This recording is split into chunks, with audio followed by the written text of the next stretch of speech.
Hello बच्चों, आज मैं आपको समझाऊंगी converse of mid point theorem.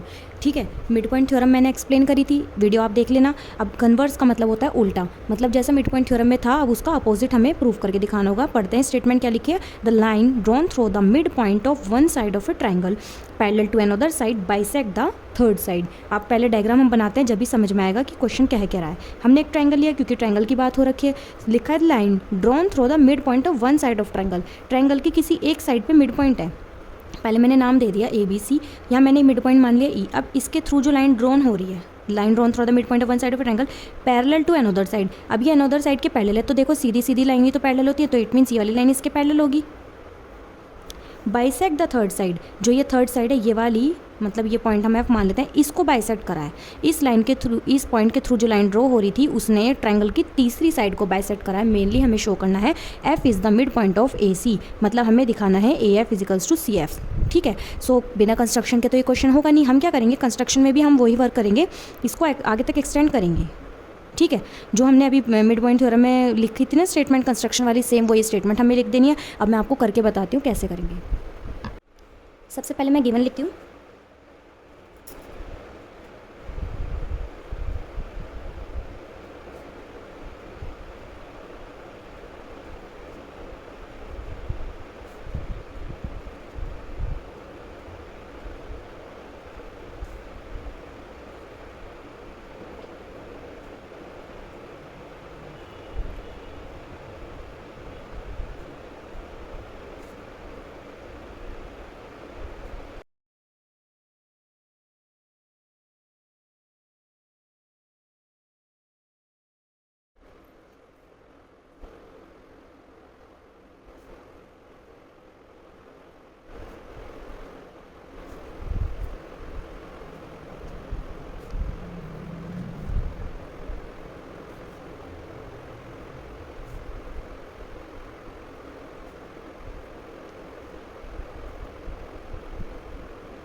मैंने गिवन में लिखा ए बी सी एक ट्रायंगल है in which E is the mid point of A B and E F parallel B C के। इतना तो बात हमें क्वेश्चन में गिवन थी तो वो लिख दी। टू प्रूफ में हमें मेनली क्या दिखाना था, F is the mid point of A C, so यही लिख दिया F is the mid point of A C. Construction में जो हमने लिखा ई एफ प्रोड्यूस करी हमने डी पॉइंट पे, सी डी जो है वो बी ई के पैरेलल दिखा दी है।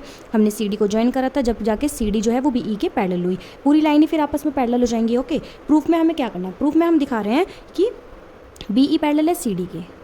ठीक है, तो बी ई जब सी डी के पैरेलल है और ई डी बी सी के पैरेलल है, तो हम क्या कह सकते हैं, ये एक पैरेललोग्राम हो गया क्योंकि अपोजिट साइड्स पैरेलल होंगी इसकी। जब पैरेललोग्राम प्रूफ हो जाता है तो हम क्या कह सकते हैं, इसके अपोजिट साइड्स भी इक्वल होंगी, तो बी ई सी डी के इक्वल होगा और ई डी बी सी के इक्वल होगा। अब हम जानते हैं कि बी ई सी डी के इक्वल है और बी ई ए ई के इक्वल है। क्यों? क्योंकि ई मिड पॉइंट था ए बी का। ठीक है, तो हम कह सकते हैं ना कि ए ई जो है वो सी डी के इक्वल हुआ। इसको हमने फर्स्ट इक्वेशन मान ली क्योंकि हमें आगे जाके काम आएगा।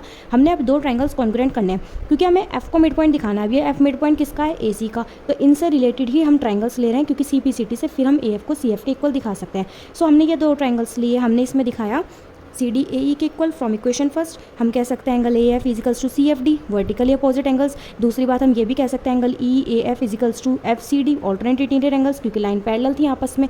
सो हमने वही लिख दिया, एंगल साइड से दोनों ट्राइंगल्स कॉन्ग्रुएंट हो गए। सी पी सी टी से हमने दिखा दिया ए एफ को सी एफ के इक्वल। लास्ट में हमने लिख दिया hence F is the mid point of A C.